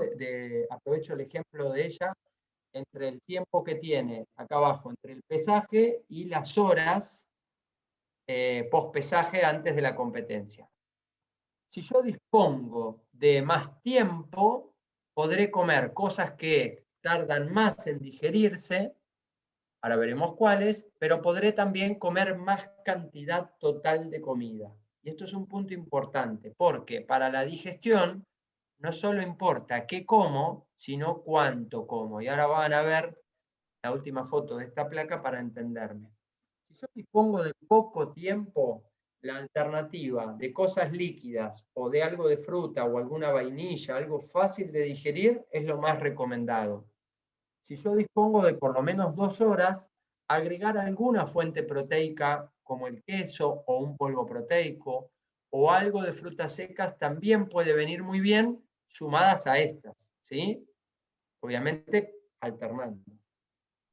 Si dispongo de por lo menos 3 horas, ya puedo comer un plato, por ejemplo, de arroz con pollo, es decir, un plato de almidones con algo de proteínas, sin prácticamente fibra ni tanta grasa, y por eso les puse un helado de agua con ensalada de frutas. Es una excelente alternativa si puedo obviamente elegir. No le daría en ninguno de estos momentos leche o yogur, y menos si no sé que lo tolera bien, ¿sí? No le metería tanta verdura, no le metería una fruta con cáscara, no le metería un cítrico, porque esos alimentos pueden no generarle una buena digestión y que se sienta obviamente mal de la panza o que necesite ir al baño urgentemente o que le dé algún cuadro de diarrea que la saque o lo saque de foco, ¿sí? Y cuando ya dispongo de por lo menos 4 horas en adelante, no sé si lo conocen a este, pelea un poquito, ¿no? Este Manny Pacquiao. Fíjense lo que es una comida completa post-pesaje de esta maravilla del deporte de combate. Son 3 comidas, en donde tienen una comida acá, otra comida acá y una tercera comida acá. 3 comidas en alguien que dispone de un día entre que finalizó su pesaje y tiene que competir. ¿Sí? Entonces, cuando yo dispongo de tanto tiempo, más tiempo, puedo comer más cantidad total, por eso esta persona come lo que come a lo largo de un día y medio, y puedo poner fibra, proteína, grasa, lácteo, sin problema. Obviamente si lo dispongo ahí. ¿Se entendió esto, chicos y chicas? Clarísimo. Clarísimo. Gracias, Fabricio, por el concepto. Bien. Y acá les paso un chivo, ¿no? Un chivo es un aviso de estos que les mencioné en el comienzo, de Guilherme Artioli y Emerson Franchini, 2 de las referencias más serias en deportes de combate, en donde hay todo un intento de muchos investigadores de tratar de prohibir las rápidas bajadas de peso en deportes de combate, ¿sí? Obviamente esto se los dejo para que lo miren, pero la placa lo que resume es esto. Bajar rápidamente de peso es una de las consideraciones más frecuentes en los deportes de combate y están formando parte de su idiosincrasia. Y ellos plantean que las rápidas bajadas de peso son injustas porque fuerzan a que el atleta reduzca peso y entre en mayor riesgo para su salud. Para ello, la combinación de métodos agresivos para la disminución del peso corporal ponen en riesgo no solo el rendimiento deportivo, sino la salud, ¿sí? Y por eso es que proponen ellos que para la WADA, que es el Organismo Mundial del Control Antidopaje, o AMA, Agencia Mundial Antidopaje, cumple con los criterios que ellos establecen para sancionarlo como sistema de doping positivo. El riesgo para la salud, la trampa y obviamente la violación del espíritu deportivo. Así que bueno, es un debate interesante, más filosófico, pero me parecía bueno compartírselos. Hay hoy algunos intentos, por ejemplo en taekwondo ya está viendo en categorías infantiles, que empiezan a ajustar por la altura. Es decir, ya no solo por el peso, sino a juntar a chicos y chicas que tengan las mismas características de altura y entonces a partir de eso los dividen. Y esto que está acá Es un cortísimo resumen que tomé 4 o 5 aspectos para compartírselos del consenso que Gaby les compartió, no sé si, creo que esta semana, si mal no recuerdo. Las bajadas rápidas de peso forman parte de estas actividades, y esto es inherente a los deportes de combate, y todas, más o menos, entrañan siempre riesgo para la salud. Es muy importante, y más si ustedes están trabajando con alumnos o federaciones o otros deportes, establecer pesos mínimos. ¿Vieron esto del carril de peso? Empezar a trabajar con este tema del carril de peso para cada atleta y ver cuánto de ese peso corporal tiene que ver con la proporción de masa muscular, de masa adiposa, del cual hoy no hemos hablado, ¿sí? Pero es importante eso. Tratar esto para quienes están en federaciones y en organizaciones. Uno a veces no lo puede manejar esto, pero sí tenerlo presente. Tratar, si se puede, de presentar como propuesta la reducción entre el tiempo del pesaje y la competencia para el doble objetivo que les había propuesto. Es decir, cuidar al deportista y que la competencia sea más justa desde el punto de vista efectivamente del desarrollo de la capacidad. Prohibir métodos de reducción de peso que no sean seguros, como la utilización de diuréticos, ¿sí? O de purgas, o de laxantes, o de vómitos autoinducidos que también están descritos. Y trabajar de forma interdisciplinaria para encontrar ese peso óptimo, ¿sí? Que no tiene que ser el peso que me diga, y lo voy a decir con todo respeto, pero no tiene que ser el peso que me diga el entrenador por la experiencia de haber entrenado 20 años deportistas. Tiene que ser a través del conocimiento científico, a través de tener un profe que haga evaluaciones, a través de alguien que haga la parte de composición corporal, que puede ser también el profe, a través de poder conversar con un médico que vaya viendo el crecimiento, el desarrollo, la cuestión hormonal de esa persona. Es decir, a partir de eso pensar.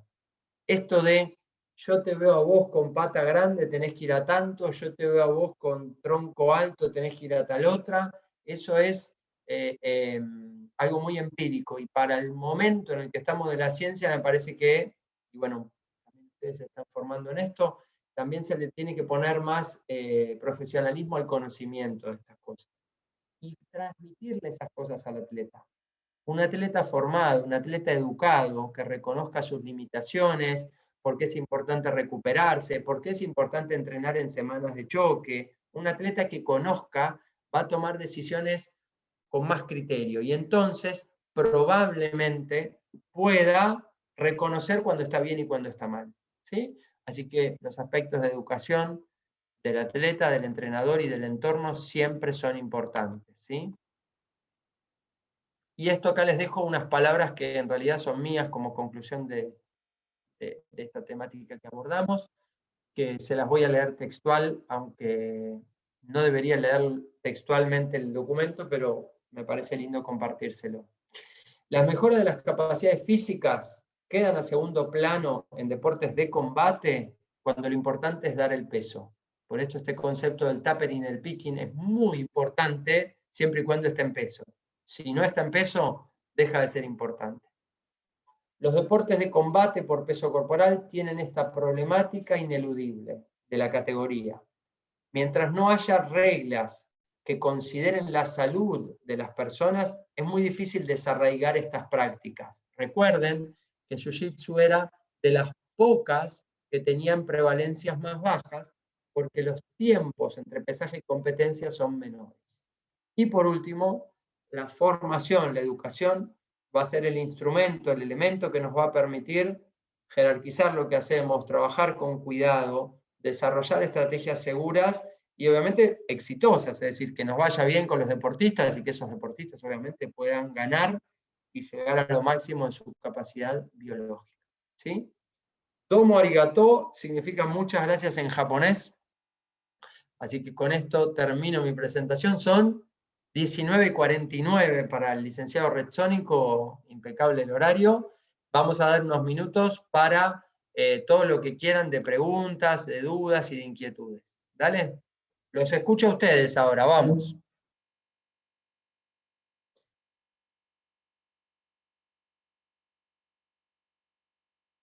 Vamos, no me arruguen, dale. Los dejaste mudos, Walter. No, si estuvimos hablando bastante, Gaby, ¿eh? Sí.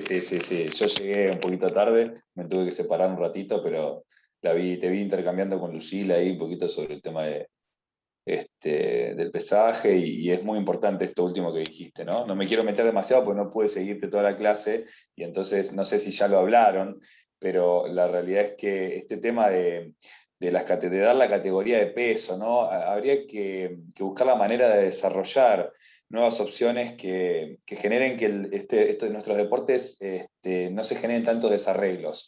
Pesar una semana antes y luego el día de la competencia, por ejemplo, y no permitir más de, por ejemplo, un determinado porcentaje de descenso de peso, ¿no? O sea, buscarle la vuelta, buscar opciones para que no se cometan tantas atrocidades, ¿no?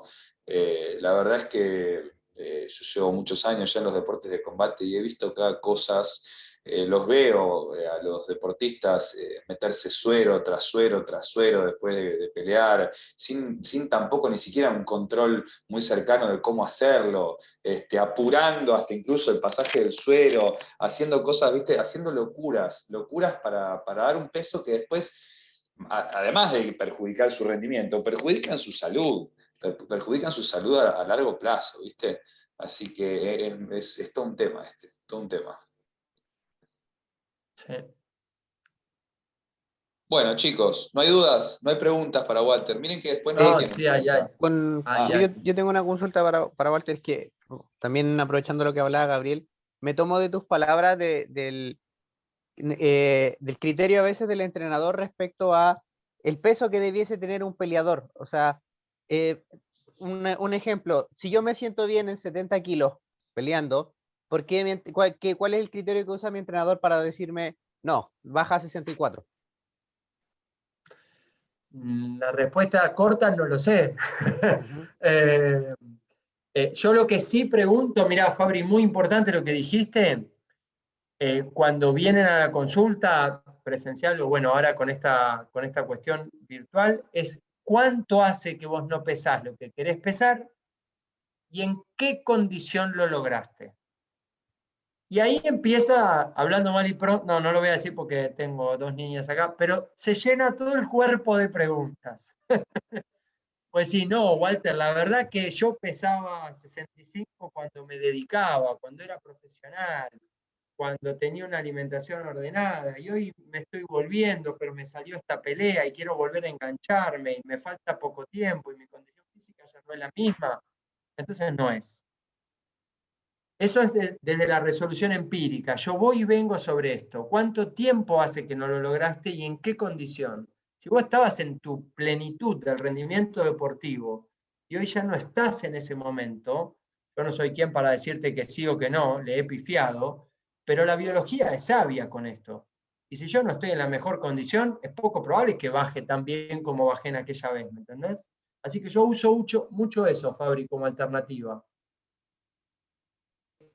Pasa en el caso de muchos peleadores, o sea, sobre todo en este mundo de la MMA, que a veces han partido en categorías más livianas y después subieron de categoría y les fue mucho mejor. Sí, puede ser. Bueno, por eso preguntaba, así como más o menos en qué se basaba como el criterio para decidir el pesaje del peleador. Yo lo que sí utilizo, Fabri, para también contestarte aparte de esta pregunta, es la antropometría. Es decir, con determinaciones de composición corporal, con el error que tiene igual la composición corporal, vos podés más o menos discriminar si la estructura ósea fundamentalmente es para un peso X o no lo es. Porque tomando el ejemplo que mencionaba Lucila, ¿no? Es decir, es una persona más con características ectomórficas requerida para el taekwondo, para el muay thai, o es una persona mesomórfica tirando a endo. Eso no va a cambiar nunca. El que es ectomórfico lo va a hacer. Tendrá más o menos kilos, pero va a tender siempre a un metabolismo más rápido. Y quien es de estructura más bien ancha, con inserciones óseas me hago así porque es acá de la espalda, el vía acromial y las crestas ilíacas grandota, a esa persona le va a costar siempre el descenso de peso. Entonces ahí tenemos que evaluar porque no es lo que yo quiera o el entrenador o vos quieras, es la estructura que va a limitar el descenso. Hay una tendencia en general en todos los deportes, no solo en los de combate, a elegir más los ectomórficos. Pero uno no siempre elige a sus deportistas, sino que toca lo que toca, digamos. Las personas más flacas, largas, tienen ventajas anatómicas también para el descenso de peso. Pero eso no lo podemos modificar, ¿me entendés? Muchas gracias. Por favor. Perdón, Mate, ¿cómo andás? Tengo una Sí. consulta. Ahora hay bastantes competidores que son vegetarianos. Sí. Con el tema de, no te voy a dar específico, pero no sé, con el tema de las proteínas y demás, porque veo que también, si vos ves el prospecto de la información nutricional, no sé, de una hamburguesa que compras Vegetalex, no sé qué, te viene con un montón de carbohidratos, con un montón de, no sé cómo se puede abordar. Bueno, muy bueno, Max, ese aporte, muy bueno. Porque tengo una colega que habla de truchi vegano. Pero espera que lo voy a escribir acá en el chat, mira. Truchi de trucho. Truchi vegano. No sé si es un término que existe, pero que a ella lo usa y me gusta y obviamente con autorización lo estoy usando. ¿Qué es esto que decís vos, Max?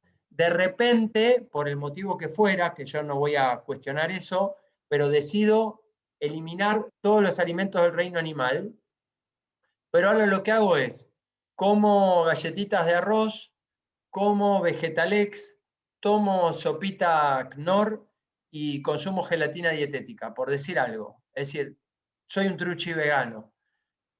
¿A quién respetaría yo desde el punto de vista de la alimentación basada en plantas? Al que hace sus propias milanesas de legumbres, de verduras, al que hace un licuado con espinaca, manzana y pepino y le quiere meter jengibre, a quien hace su ensalada de frutas o flan sin huevo, pero casero, o su wok a partir de verduras que corta, de dejar legumbres en remojo y que lo acompaña con tofu. A ese lo banco, Max, ¿me entendés? Al truchi vegano le tiro preguntas, lo vuelvo loco, me divierto porque te dicen que es una alimentación y termina siendo alimento empaquetado, pero sin alimento del reino vegetal, pero malos, del reino animal, perdón. ¿Entendés? ¿Te gustó el truchi vegano? Me encantó, bien claro. Usalo porque, si querés, no, más vale. Pero como una idea conceptual. Hoy está más de moda una alimentación basada en plantas. No hay problema con ello. Sepan que los deportes de combate, lo hablamos un poquito en el arranque, tienen tasas de destrucción proteica más altas, producto no solo del entrenamiento, sino del contacto, que no tienen otros deportes, y que muchas veces una alimentación basada en plantas es insuficiente en el aporte proteico, pueden suplementarse con proteínas veganas, no hay problema, pero lo que sí va a faltar, y más en la mujer, la cámara la miro así porque te tengo luz ahí, lo que sí va a faltar es mucho más atención con el hierro y con la vitamina B12, y más en mujer por el tema de las pérdidas menstruales. Entonces, esas consideraciones en deporte de combate, mujer, particularmente hay que tenerlas presentes, porque seguramente empiecen a faltar si no son repuestas, si no son suplementadas. ¿Me entendés, Max?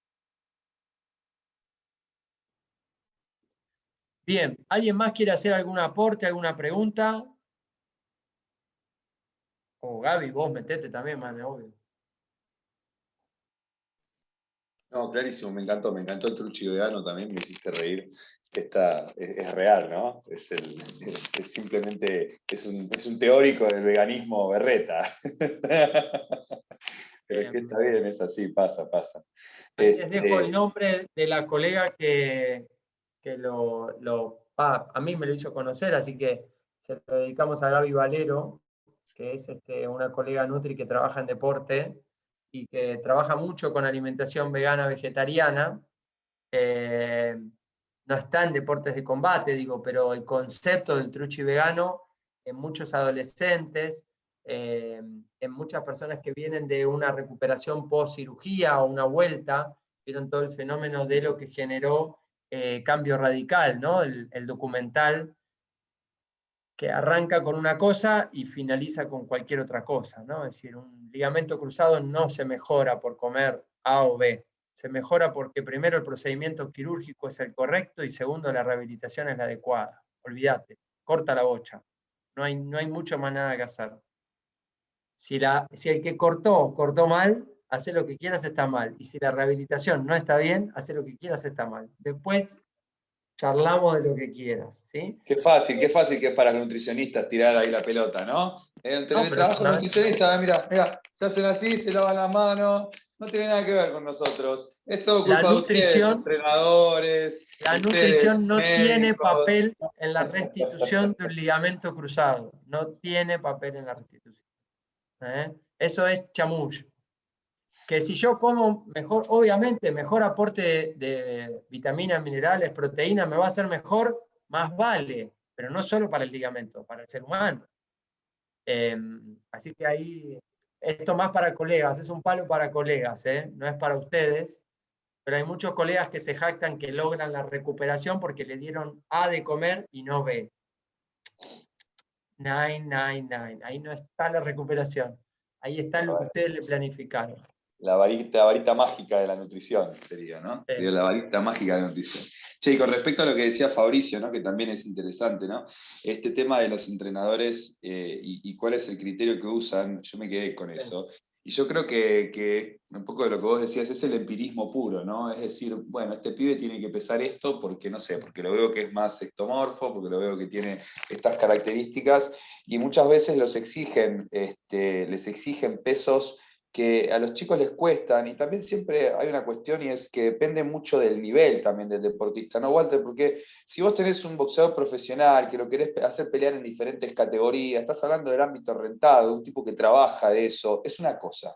Está bien, está mal, podemos debatir, lo ponemos más filosóficos, pero en el campo, por ejemplo, amateur, donde el tipo tiene que juntar experiencia, donde tiene que pelear todo el tiempo, la realidad es que pedirle un peso que no le es cómodo es generarle una incomodidad más en un periodo donde ya la pelea para él es algo difícil. Entonces, hacerle una pelea previa a la pelea, como vos ya mencionaste, esa parte te la enganché, yo siempre también digo, la primera pelea es la balanza en muchas oportunidades. Entonces digo, hacerle de una pelea doble pelea es una pavada, porque a vos lo que te interesa es que el tipo aprenda a pelear, que aprenda a ser un competidor. Entonces, durante ese camino, el tipo tiene que estar cómodo, tiene que estar 2 kilos arriba, ¿me entendés? O sea, creo que lo has hablado, ¿no? Pero no mucho más que eso, que esté cómodo, que pueda pelear, que si le sale una pelea el sábado y estás al lunes, el tipo ya está en categoría casi. Eso contamos hoy como rango de peso. ¿Se acuerdan? Rango de peso. Ese concepto tienen que tenerlo ahí. Gaby lo volvió a destacar. Es súper importante ese tema, ¿sí? Y cuanto más bajo es el nivel de ese atleta, más importante todavía. Totalmente. Y después, bueno, después tenés casos excepcionales donde terminan haciendo locuras, pero de vuelta, si estás en el campo rentado, y bueno, ahí es otro cantar, ¿viste? Ahí cada uno sabe cuánto se quiere exponer, cuánto quiere sacrificar de su rendimiento, cuánto pone en la balanza, eso va en cada uno, y ya son deportistas que también, con la experiencia que tienen, ya saben lo que son capaces de hacer y en la que se están metiendo, ¿no? Pero el chico que recién arranca, también se vale mucho de lo que el entrenador le dice, y se cree que eso es lo que está bien. Entonces, ahí algo que también dijiste, Walter, ¿no? La parte educativa, ¿no? O sea, nosotros somos educadores y estamos formando atletas, a la vez que formamos atletas, muchas veces, sin darnos cuenta, formamos futuros entrenadores, porque estos chicos que compiten el día de mañana van a ser entrenadores. Y si nosotros les formamos una mentalidad que no es la apropiada, que les exige cosas a las que no pueden llegar, y tal vez terminen repitiendo si no tienen a alguien que se los corrija en el camino, tienen la capacidad o la posibilidad de capacitarse, ¿no? Entonces es muy importante nuestra tarea como docentes, educadores y no solo entrenadores. Entrenadores y educadores, siempre, siempre. ¿Sí? Hoy es el día del profesor universitario, no sé si sabían, de paso, les cuento. Bueno, muy feliz día, señor Walter. Todo para que te digamos feliz día. No, pero haciendo honor a este rol, Gaby me conoce hace muchos años, chicos, y yo les agradezco y te agradezco a vos, Gaby, la oportunidad de compartir con ellos este espacio. Desde el día 1 que yo siempre hablo de que el profe, como entidad, es educador en salud y es un modelo a seguir. Chicos y chicas, refieren muy bien de lo que el profe o la profe les dice que hay que hacer o comportarse o llevar adelante las cosas. Así que tomen esa responsabilidad si tienen grupo a cargo y traten de profesar con un ejemplo lógico para esos chicos que los siguen a ustedes, chicos y chicas, ¿no? Siempre, siempre les insisto con eso. Bueno, Walter, querido, muchísimas gracias por habernos traído todos tus conocimientos, toda tu experiencia. Es siempre un placer tener la posibilidad de compartir con vos estos espacios. Siempre se los transmito a los chicos y siempre te lo transmito a vos cada vez que te veo. Así que tengan todos, chicos, buen fin de semana. Buen fin de semana para vos también, Walter. Y de nuevo, muchas gracias. Muchas Gracias, gracias. chicos. Gracias por Buenas la clase, noches, Walter. Muy buena. Nos Un vemos la gustazo. semana que viene. Chao, chicos. Chao.